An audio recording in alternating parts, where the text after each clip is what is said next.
तो दोस्तों एक प्रवेश पत्र का जो निर्देश है यहाँ पर है, देख लीजिए। प्रवेश पत्र में दिए गए निर्धारित स्थान पर आवेदन पत्र में संलग्न किए गए फोटो के अनुसार ही फोटो चिपकाना अनिवार्य है। अगर आपने कोई दूसरा फोटो चिपकाया, वो फोटो नहीं है जो आपने आवेदन फॉर्म में डाला था, तो आपको परीक्षा से सीधा से वो बाहर कर दिया जाएगा। तो क्या होगा अगर आप आधार कार्ड लेकर जो है परीक्षा केंद्र गए, कौशल परीक्षा केंद्र या परीक्षा केंद्र जो भी कहें, और आपको डिनाइल कर दिया गया कि आप परीक्षा में नहीं बैठ सकते, तो आप क्या करेंगे? अब आप बोलोगे कि सर ऐसा नहीं हो सकता, वैसा नहीं हो सकता, हम आधार कार्ड लेकर जाएंगे तो कैसे नहीं करेंगे, आप झूठ बोल रहे हैं। देखिए ऐसी बात नहीं। आदमी को अति आत्मविश्वास में हमेशा डुबा लेता है और इन्हीं सब चक्करों में हम जो है निर्देशों को सही से पढ़ते। तो दोस्तों स्वागत है आपका मेरे चैनल में, और मैं हूं सुनील कुमार यादव, आपका दोस्त। और चलिए वीडियो को स्टार्ट करते हैं। तो सबसे पहले मैं आपको एक उदाहरण सुनाता हूं। अभी मेरा ट्रेनिंग लगा था और उसमें जो ट्रेनर थे उन्होंने बताया कि उन्होंने आईआईटी की परीक्षा जब दिलाने गए थे तो उनको डिनाइल किया गया था, आधार कार्ड नहीं चला उनका। और क्यों नहीं चला ये देखिए, उनके जो प्रवेश पत्र है ना, उसमें नीचे में छोटा एक्चुअल में जितना भी इम्पोर्टेंट निर्देश है ना, वो सब छोटा छोटा ही लिखा रहता है। आप लोग देखे होंगे किसी भी बीमा वगैरह का डॉक्यूमेंट देखिए, इंपॉर्टेंट निर्देश को हमेशा वो छोटे अक्षरों में देते हैं ताकि कोई इसको पढ़े मत करके।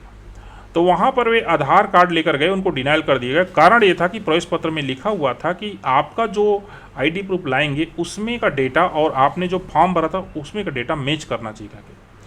और चूंकि वहाँ पर उनका जो डेट ऑफ बर्थ है उसमें मिसमैच था, उनको वहाँ से क्या कर दिया गया, बाहर कर दिया गया।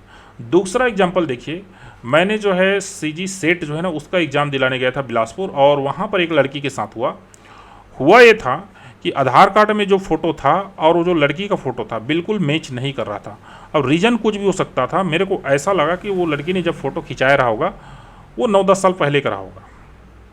अभी कैसे हुआ, क्यों हुआ, मेरे को नहीं पता, लेकिन उनको वहाँ पर परमिट नहीं। और ये तो उनकी किस्मत अच्छी थी कि उनका बैंक पासबुक था उनके पास, उनके जो घर वाले उनके पास, और वे लोग वहीं के थे कहना चाहिए। तो वे लोग बैंक पासबुक दिखाए तो उनको जो है परमिट किया गया। अब ऐसा क्यों होता है, कारण क्या होता है? इन सब के कारण जो है छिपा हुआ है कि इसमें आईडी प्रूफ क्या है, एड्रेस प्रूफ क्या है, जन्म प्रमाण पत्र अर्थात बर्थ प्रूफ क्या है, ये तीनों अलग अलग चीज़ें हैं। और चलिए मैं 2-3 जो है एडमिट कार्ड जो है उसका एग्जाम्पल ले रहा हूँ और उसके बाद आपको समझाने की कोशिश कर रहा हूँ कि किसी भी कौशल परीक्षा में जाओ आप तो निर्देशों को सही तरीक़े से पढ़ना सीखो, उसका अर्थ निकालना सीखो। तो चलिए देखते, ये एक 16 जुलाई को है शायद तक स्टेनो का, यहाँ पर देख लीजिए मेरे सिस्टम में, ठीक है। तो यहाँ पर देखिए पहला है कौशल परीक्षा स्टेनोग्राफर पद हेतु, ठीक है, 16 जुलाई 2023 अर्थात कल है, इसका संडे को, ठीक है। परीक्षार्थी का अनुक्रमांक, ये सब चीज़ तो दिया हुआ है, इसमें कुछ नहीं। अपना नवीनतम पासपोर्ट साइज का रंगीन फोटो चस्पा करके लाएं और स्वस्थ हस्ताक्षरित करें। देखिए ना, ये कौन सा फोटो है, ध्यान रखें ना, नवीनतम का तात्पर्य क्या है? यही नवीनतम आपने कहाँ चिपकाया है, जो फॉर्म भरा है उसमें। तो इसमें और उसमें ज़्यादा का डिफरेंस नहीं होना चाहिए। और प्रयास कीजिए जो फोटो आपने वहाँ चिपकाया वही फोटो यहाँ पर चिपकाइए। यदि इन दोनों फोटो में जरा सा नहीं कहना चाहिए, ज़्यादा कुछ डिफरेंस हुआ, उदाहरण के लिए उस फोटो में जब आपने कहना चाहिए तो एकदम बढ़िया दिख रहे थे, इस फोटो में आपका चेहरा लंबा चौड़ा हो गया है, पता चला कि आप फोटो नहीं था तो इसमें चिपका दिया अपने 10 साल पहले का, 5 साल पहले का, या जब आपने फ़ोटो खिंचाया था तब आपके चेहरे में कुछ नहीं था, उसके बाद हो सकता है आप किसी भगवान न करे एक्सीडेंट वगैरह में आपका चेहरा जो है छिल गया तो चेहरा पूरा बिगड़ गया। ऐसी कंडीशन में ये आईडी प्रूफ जो है मान्य नहीं होगा, मतलब फ़ोटो जो है वो उसमें क्वेश्चन किया जा सकता है। आगे बढ़ते हैं, इनका जो सबसे महत्वपूर्ण है परीक्षार्थी के लिए अनुदेश, यही सबसे महत्वपूर्ण है, इसी को लोग नहीं पढ़ते। देखिए, परीक्षार्थी को परीक्षा केंद्र में परीक्षा प्रारंभ होने के 1 घंटा पूर्व आना होगा, ये सही बात है। परीक्षार्थी को अपना प्रवेश पत्र साथ लाना अनिवार्य है तथा परीक्षा की समाप्ति को उपरांत इस प्रवेश पत्र को वीक्षक को आवश्यक रूप से सौंपना होगा। यहाँ पर देखिए ना, ये प्रवेश पत्र आपको दोबारा नहीं मिलेगा, तो आप इसका एक तो फोटोकॉपी जरूर अपने पास रखिए, यही प्रूफ होता है कि आप परीक्षा में बैठे थे। अभ्यर्थी सत्यापन है तो मूल शैक्षणिक एवं तकनीकी योग्यता अन्य दस्तावेज जैसे साथ लेकर आएंगे। यहाँ पर स्पष्ट बोला जा रहा है कि अपने समस्त मूल दस्तावेज के साथ उपस्थित हों। मैं आपको सलाह दूंगा कि एक फाइल में अपने जितने भी डॉक्यूमेंट हैं, अगर आप शादीशुदा हैं तो शादीशुदा जो शादीशुदा वाली बात है, शादी कार्ड है वो जरूर रखिए। शादी का प्रूफ जो है मांगा जाता है, उस कंडीशन में ये लागू होता है। जैसे कि आपका सरनेम चेंज हुआ है तो शादी हुआ है, शादी का कैसे प्रूफ होगा, शादी कार्ड जरूर रखिए अपने फाइल में, ठीक है। तो ये समस्त डॉक्यूमेंट आप रखिए, क्लियर, और सब के सब ओरिजिनल रखिए। परीक्षा हॉल एवं वेटिंग रूम में किसी प्रकार का वर्जित कागजात, पुस्तक, पेजर आदि जो है नहीं लाना है, तो इसको तो समझते हैं। परीक्षार्थी को अपने साथ पहचान पत्र, Aadhaar card, PAN card, driving licence लेकर अनिवार्य है। अब देखिए यहीं पर सबसे बड़ा पेंच है। आईडी प्रूफ क्या चीज़ होता है? पहचान पत्र, आइडेंटिफिकेशन प्रूफ। पहचान का तात्पर्य जो फोटो में दिख रहा है वही व्यक्ति है कि नहीं। वास्तव में जो आधार कार्ड ये सब जो बोला जा रहा है ये आदमी का पहचान है ना, उसके डेट ऑफ बर्थ, नाम वगैरह का पहचान नहीं है। आदमी मैच करना चाहिए। अब यहीं पर प्रश्न है, आधार कार्ड में कहीं आपका फोटो कुछ दूसरा है और आप दिख रहे हैं वो कोई दूसरा है, तो यहाँ पर सामने वाला जो अधिकारी है या पर्यवेक्षक है वो आपके ऊपर क्वेश्चन कर सकता है, बिल्कुल कर सकता है ना। अब आप बोलेंगे तो आधार कार्ड हमने बनवाया है। देखिए आधार कार्ड आपने बनवाया है ये उसकी प्रॉब्लम नहीं है। आधार कार्ड में फ़ोटो अपडेट भी होता है। अगर आपके चेहरे में बहुत सारा चेंजेस हुआ है तो आपको अपडेट कराना चाहिए। मैंने अपने आधार कार्ड 2 बार अपडेट करा ली है, फ़ोटो आप वहाँ पर अपडेट कराइए, ये बहुत ज़रूरी चीज़। यदि आप किसी प्रकार से बीमारी वगैरह से पीड़ित हुए हैं, फ़ोटो मतलब आधार कार्ड में फ़ोटो डलवाने के बाद, तब तो और बहुत ज़रूरी बन जाता है। चेहरे में किसी प्रकार से परिवर्तन आए तो और बहुत ज़रूरी। दूसरा, आप जो आदमी हैं वही वो फॉर्म में फ़ोटो है वो दोनों मैच करना चाहिए, और मैं इसी चीज़ को बोल रहा हूँ। यदि नहीं मैच कर रहा है तो फिर प्रॉब्लम हो सकती है।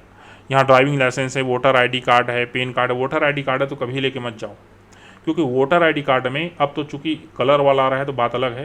वोटर आईडी कार्ड पुराना वाला है तो उसको तो मत लेके जाओ, क्योंकि वहाँ पर किसी आदमी को पहचानना मुश्किल है, और हमेशा 2 डॉक्यूमेंट लेके जाइए। अगला बात देखिए, कई बार ऐसा होता है कि आप लोग आधार कार्ड का फ़ोटो कॉपी करवा के उसका क्या करा लेते हैं, एक तो बेंडिंग करा लेते हैं। देखिए चाहे कलर प्रिंट कराओ, उसको रियल नहीं माना जाता। जो आपके साथ आया हुआ है उसी को ओरिजिनल माना जाता है। इसके साथ जो है कहना चाहिए, जो आप वोटर आईडी कार्ड है उसमें बढ़िया फ़ोटो है तो उसमें भी ओरिजिनल आप फ़ोटो कॉपी करा लिए, फ़ोटो कॉपी करा के उसको जो है किसी प्लास्टिक में बंधवा लिए, लेकिन वो ओरिजिनल नहीं है। जो ओरिजिनल डॉक्यूमेंट है वही लेके जाइए, क्योंकि आइडेंटिटी प्रूफ हमेशा ओरिजिनल ही लगता है। फ़ोटो कॉपी लेके चले गए, चाहे आप सोच रहे हो कलर करवा दिए हो तो ये ओरिजिनल हो गया, ऐसा नहीं है। डुप्लीकेट ही रहता है। तो मेरी बात आप लोग को समझ आ गई होगी। आधार कार्ड में आपका फ़ोटो दिखना चाहिए, या दूसरी भाषा में कहें जो भी डॉक्यूमेंट आप लेके जा रहे हो आपके चेहरे से वो मैच करना चाहिए बराबर से। परीक्षार्थी परीक्षा में अपने उपयोग है तो स्टेनो, पेंसिल, कटर, इरेजर साथ लेकर आएँ। तो स्टेनो का एग्जाम है तो स्टेनो, पेंसिल, कटर सब जो है आपको लेकर आना पड़ता है।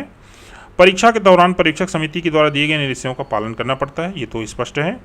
यदि परीक्षार्थी द्वारा अपने आवेदन पत्र में पूर्ण अथवा त्रुटिपूर्ण जानकारी दी गई है, यह वांछित योग्यता को पूर्ण नहीं करता तो जिसकी जिम्मेदारी समस्त अभ्यर्थी होगी, ये तो कोई इशू नहीं है। एक और देखते हैं, एडमिट कार्ड जारी की गई है, ये है आकस्मिकता निधि वाला, ठीक है। और इसमें देख लीजिए फ़ोटो आवेदक का स्व हस्ताक्षरित नवीनतम पासपोर्ट साइज फ़ोटो आपको कैसा लगाना है मैंने आपको बता दिया है। नहीं, यहाँ पर ये निर्देश को पढ़िए। आवेदक नियत तिथि एवं समय को अपना पहचान पत्र लेकर साक्षात्कार में उपस्थित रहें। आवेदक सभी अंक सूची प्रमाण पत्रों की मूल प्रति लेकर साक्षात्कार हेतु उपस्थित रहें। अंक सूची में यदि आपने ग्रेड को मार्क्स अंक में कन्वर्ट करा है तो वो भी मार्कशीट आप लेकर पहुँचेंगे बाकायदा, ठीक है, समस्त प्रमाण पत्रों की मूल प्रति के साथ। क्लियर। और मूल प्रति में देखिए, अगर आपने लेमिनेशन वगैरह करवा दिया है ना, मूल प्रति में आपने कोई लेमिनेशन वगैरह करवाया तो ये भी एक समस्या है, ठीक है। मूल प्रति का तात्पर्य होता है वो बाहर में निकलना चाहिए, उसी को मूल प्रति बोलेंगे। लेमिनेशन हो गया तो कैसे पता चलेगा कि मूल प्रति है कि नहीं है, ठीक है, ये चीज़ ध्यान रखिए। तो लेमिनेशन तो मत ही कराइए कभी भी। ये नियत तिथि एवं समय, इस चीज़ को भी ध्यान रखिए। मेरे को अच्छी तरीके से याद है कि एक लड़की थी, वो 5 सेकंड पीछे थी परीक्षा हॉल में। हम लोग उतना टाइम घुसे अंदर, वो 5 सेकंड पीछे थी। वो हाथ जोड़ के बोली, सर मेरे को ले लीजिए, मैं 2-3 सेकंड ही पीछे हूँ करके। और जैसे ही दरवाजे को गेट खोलने के लिए गए, है ना, उतने समय 2 लोग और आ गए।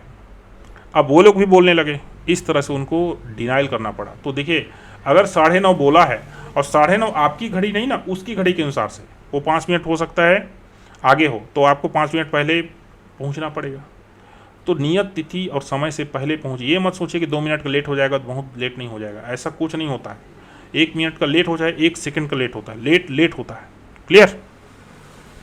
एक और हम पढ़ते हैं, यहाँ पर देख लीजिए यहाँ पर देखिए, परीक्षार्थी को परीक्षा केंद्र में परीक्षा प्रारंभ होने के 1 घंटा पूर्व उपस्थित होना अनिवार्य है। विलंब से उपस्थित होने पर परीक्षा में बैठने की अनुमति नहीं दी जाएगी। प्रवेश पत्र लाना अनिवार्य है। परीक्षा में केवल काले अथवा नीले बाल पेंट का ही प्रयोग करें। ये तो आपको समझ में आ ही गया होगा। परीक्षार्थी उक्त प्रवेश पत्र को स्वयं भरकर साथ लेकर आवें। परीक्षा में प्रवेश पत्र जारी नहीं किया जाएगा। पृथक से प्रवेश पत्र जारी नहीं किया जाएगा। आवेदन पत्र के पंजीयन क्रमांक तथा अनुक्रमांक की जानकारी जिला न्यायालय की वेबसाइट से प्राप्त करें। आगे देखते हैं, प्रवेश पत्र में दिए गए निर्धारित स्थान पर आवेदन पत्र में संलग्न किए गए फोटो के अनुसार ही फोटो चिपकाना। देखो यहाँ पर स्पष्ट बोल दिया गया ना, जो आपने आवेदन फॉर्म में फोटो चिपकाया है वही फोटो यहाँ पर आपको चिपकाना है। अब यहाँ पर सबसे बड़ा समस्या है, अगर आप वो वाला फोटो आपके पास नहीं है तो वही फोटो आपको फिर से खिंचवाना पड़ेगा। और कहीं पहले आपका बाल था, अब बाल नहीं है, तब की स्थिति में फिर समस्या बढ़ गया है। इसलिए प्रयास कीजिए वही फोटो हो, और इस कंडीशन में सीधा आपको जो है वहाँ से निकाल दिया जाएगा। कोई आपके पास चारा नहीं, क्योंकि ये चीज़ स्पष्ट यहाँ पर लिखा हुआ है। ठीक है, स्पष्ट लिखा हुआ है, आप कुछ नहीं कर सकते यहाँ पर।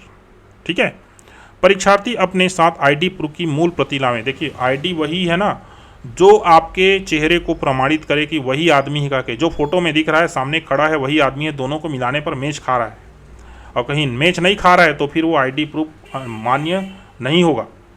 आप बोलोगे ये तो सरकार ने जारी किया है, भाई उसको अपडेट कराना किसकी जिम्मेदारी है? आपकी जिम्मेदारी है ना।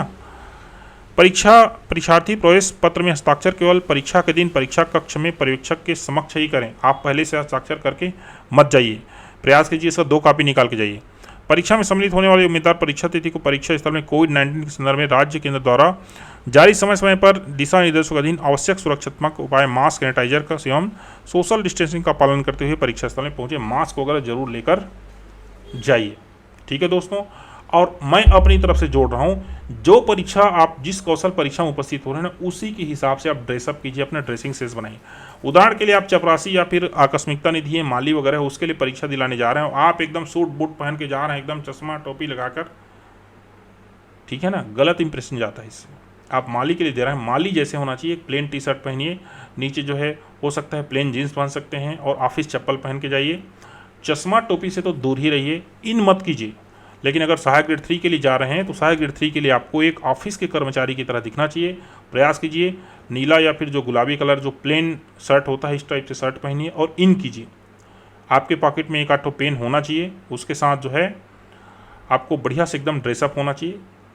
ठीक है ना, ये अलग इंप्रेशन जाता है। आप जैसा पहनते हैं सामने वाला व्यक्ति उस हिसाब से आपके प्रति अपने विचार जो है बनाता है। कोई भी अगर आप जवाब दे रहे हैं, आपको जैसे कि पूछा जाता है आप कितना पढ़े हो, वास्तव में देखा जाता है तो इस सवाल के 2 कहना चाहिए तथ्य बनते हैं। पहला चीज़ तो ये है कि वो आपका योग्यता जानना चाहता है, दूसरा ये जानना चाहता है वो आपकी कहना चाहिए व्यक्तित्व को परखना चाहता है।